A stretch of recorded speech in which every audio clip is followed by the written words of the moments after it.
Danilo Restivo appeared to live a quiet life. Born in Italy, he was known for being reserved, even a bit strange. But no one suspected that behind his quiet demeanor hid a disturbing obsession.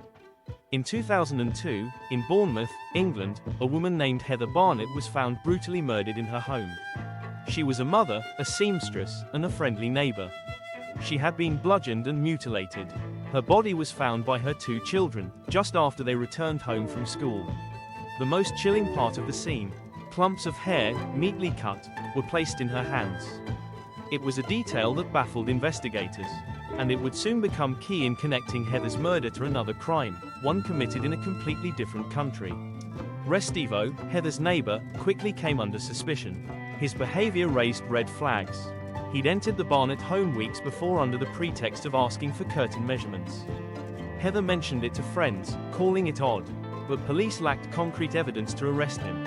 Years passed. Meanwhile, in Italy, a cold case was heating up. In 1993, Eliza Claps, a 16-year-old girl, vanished after being seen entering a church in Potenza. For years, her family begged for answers. The investigation went nowhere, but Restivo had been the last known person to see her alive. It wasn't until 2010 that her body was finally discovered, hidden in the church's attic. She had been stabbed multiple times. Her hair had been cut and placed near the body. The similarity to Heather Barnett's case was unmistakable. Now, both British and Italian investigators had more than coincidence. Restivo's fixation on cutting women's hair was known even before the murders. He was often seen following women, cutting locks of their hair on public transport or in libraries.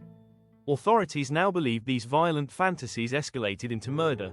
In 2011, Danilo Restivo was convicted in England for Heather Barnett's murder. He received a life sentence with a recommendation that he never be released. Shortly after, an Italian court convicted him in absentia for the murder of Eliza Claps. That case, once ignored, had finally come full circle. It revealed not only police failures but also a predator who had slipped through the cracks in 2 countries.